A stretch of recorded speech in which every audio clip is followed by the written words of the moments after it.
The phrase, "you're too sensitive," is one of the most effective psychological weapons we have, because it does something brilliant and cruel at the same time. It makes the person hearing it question their own reality. Let me explain why this works on almost everyone, and then we'll dig into what's actually happening in your brain when someone says it. First, understand this. Sensitivity isn't a flaw. It's a neurological trait. Some people's nervous systems are wired to process information more deeply. They notice subtle shifts in tone. They pick up on unspoken tension. They feel emotions more intensely. Neuroscience calls this sensory processing sensitivity, and it shows up in about 30% of the population. It's not weakness. It's a different operating system. But here's where the trap gets set. When someone tells you you're too sensitive, they're not actually describing your neurology. They're using a social weapon. What they're really saying is, "Your feelings are inconvenient to me. Your reaction is disproportionate. You're the problem here, not my behavior." And it works because of something called gaslighting adjacent manipulation. The person saying it is subtly reframing the entire situation. Instead of addressing what they did, they're attacking how you responded. Instead of having a conversation about their behavior, suddenly you're defending your right to feel things. You've switched from being wronged to being wrong. Here's why this lands so hard on sensitive people specifically. If you're someone who does process deeply, you've probably already been questioning your own reactions your whole life. You've heard it before, maybe from parents, maybe from friends, maybe from partners. So when someone says it again, there's a part of you that goes, maybe they're right. Maybe I am overreacting. That self-doubt is the real damage. But here's what's actually happening. Sensitive people often have better emotional radar. They catch things others miss. They notice when something's off. And sometimes that makes other people uncomfortable because they've been called out, even if it wasn't intentional. So instead of sitting with that discomfort, they flip it around. They make you the problem. The phrase also works on non-sensitive people for a different reason. Even if you're not naturally wired to feel things deeply, you live in a world where emotional suppression is often rewarded.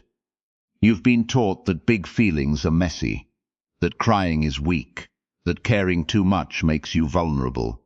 So when someone says you're too sensitive, it hits a nerve that's already been primed by culture.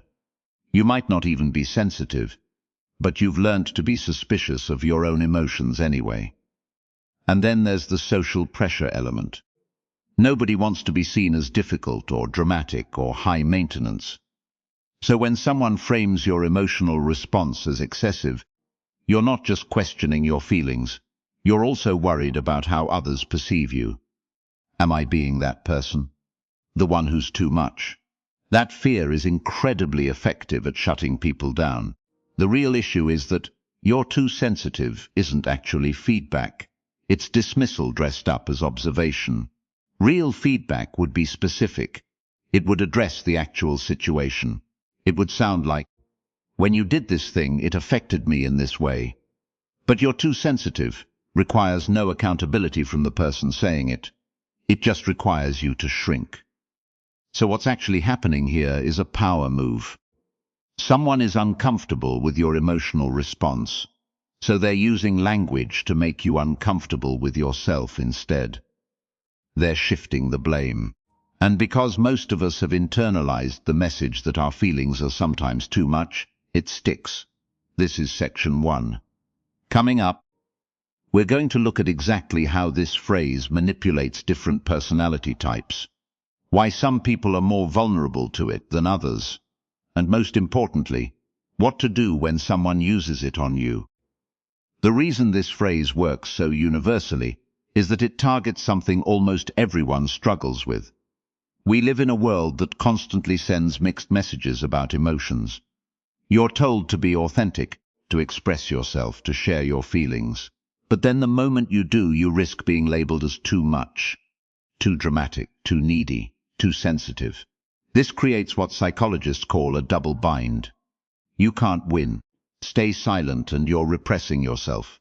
Speak up and you're overreacting. The person who says you're too sensitive isn't just criticizing your current emotion. They're suggesting something deeper is wrong with you as a person. And here's what makes it so effective. The phrase doesn't require any evidence. Someone doesn't have to explain why your reaction is excessive. They don't have to justify it. The accusation itself becomes the argument. It shifts the entire conversation away from what you actually said or did and onto your character. Suddenly you're defending yourself instead of making your point. This is especially powerful because most of us have internalized some version of this message already. Maybe a parent told you to toughen up. Maybe you were the emotional one in your friend group and got teased for it. Maybe you've had a bad experience where your feelings genuinely weren't handled well, and now you second-guess yourself. So when someone calls you too sensitive, it lands on soil that's already been prepared. Different people absorb this differently, though. If you're naturally introspective, you might immediately spiral into self-doubt. You start examining your reaction from the outside, wondering if you're being irrational. If you're more confrontational, you might get angry at the accusation itself, which then gets used as proof that you are, in fact, too sensitive. Either way, you've been pulled off balance. The phrase also works because it's technically unfalsifiable. What does too sensitive even mean? There's no objective measure. Sensitivity exists on a spectrum, and where you fall on that spectrum is partly temperament, partly circumstance, partly how you were raised. Someone could be responding perfectly reasonably to a situation and still be called too sensitive by someone with a higher threshold for emotion or conflict. What's happening underneath all this is a power move. When someone tells you you're too sensitive, they're positioning themselves as the rational one, the reasonable one, the normal one, and by extension, they're positioning you as the problem. It's a way of dismissing your perspective without actually engaging with it. It's efficient, it's effective, and it works on almost everyone because it preys on doubts we already carry about ourselves. This is why understanding how the phrase lands differently on different people matters so much. Because your vulnerability to it isn't a personal failing.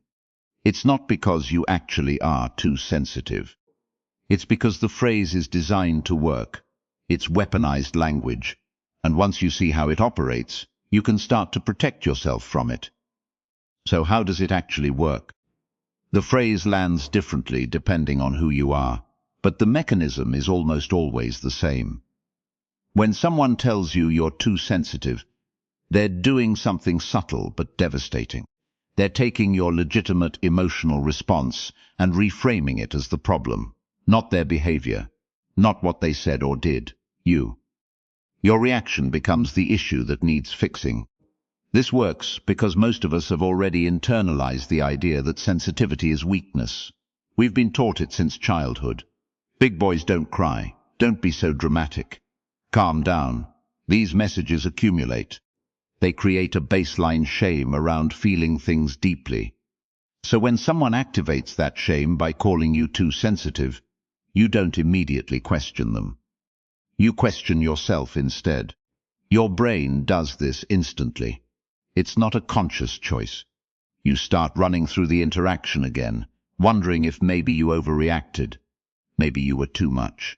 And while you're busy second-guessing your own experience, the person who triggered you gets off completely free. They've successfully shifted the entire conversation away from their actions and onto your character.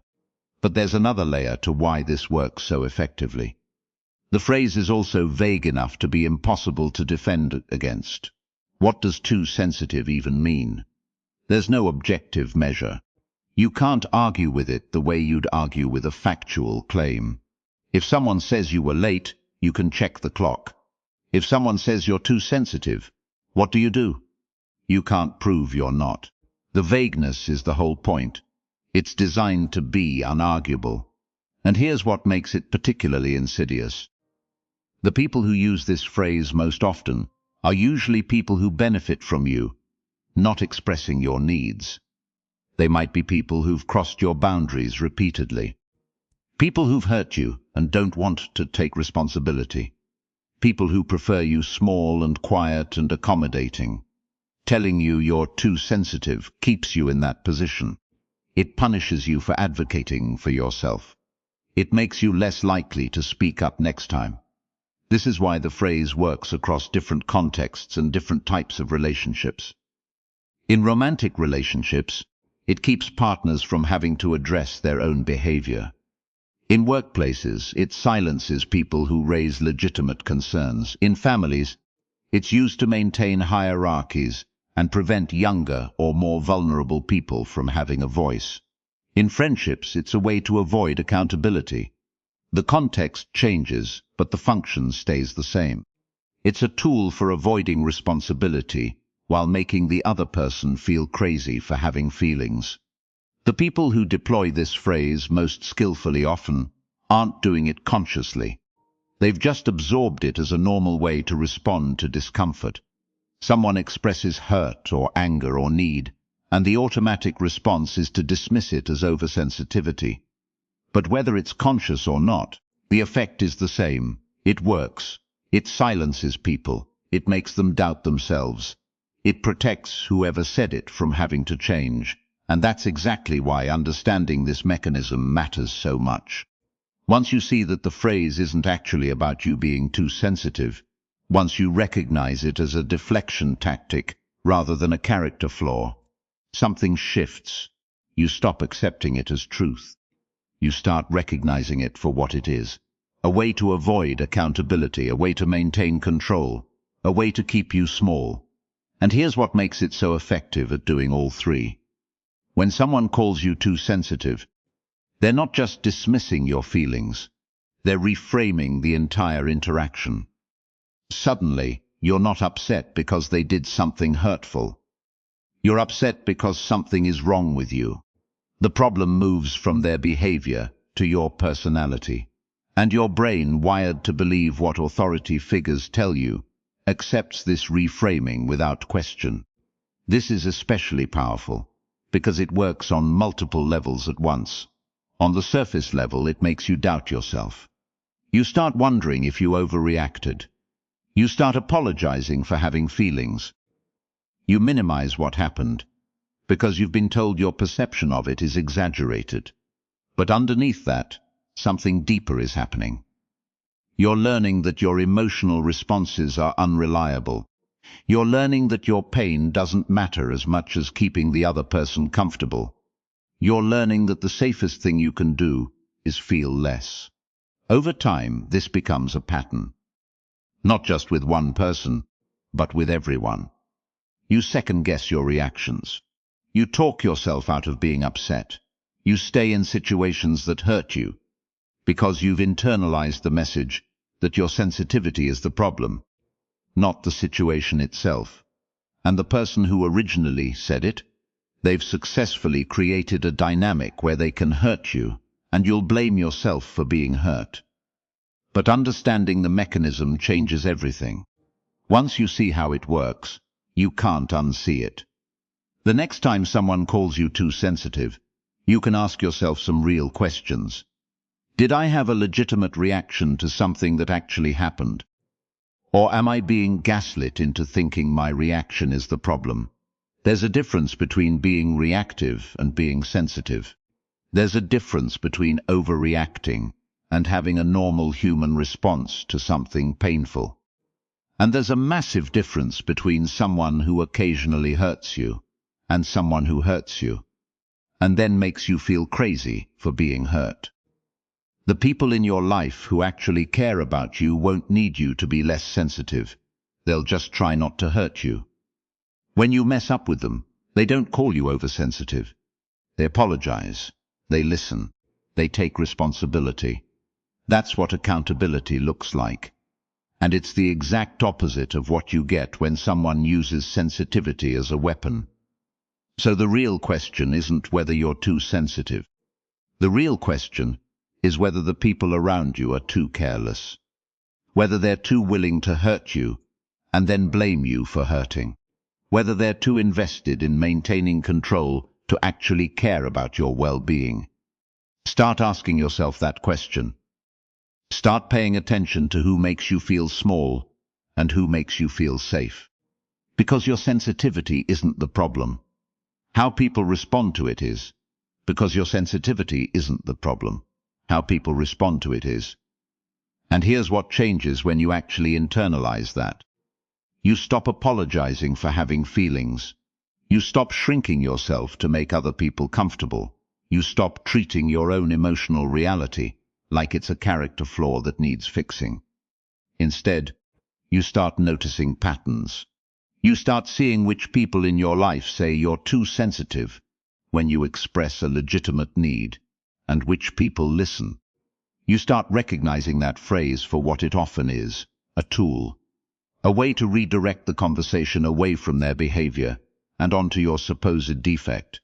And that awareness alone shifts everything. Because once you see it, you can't unsee it. You can't unhear it. The next time someone tells you you're too sensitive, you'll have a choice.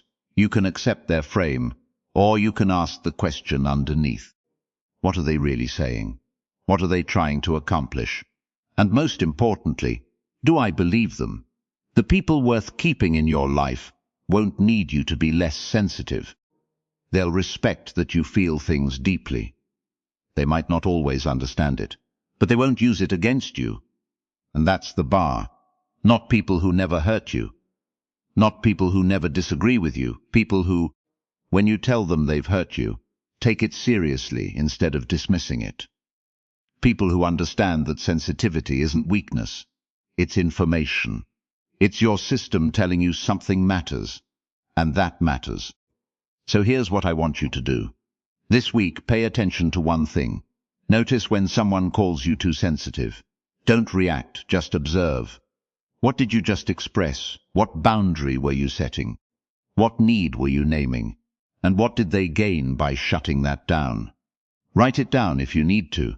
You're building evidence, not to hold against them necessarily, but to build trust in yourself.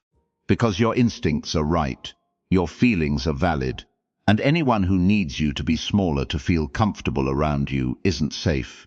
Your sensitivity is yours to keep.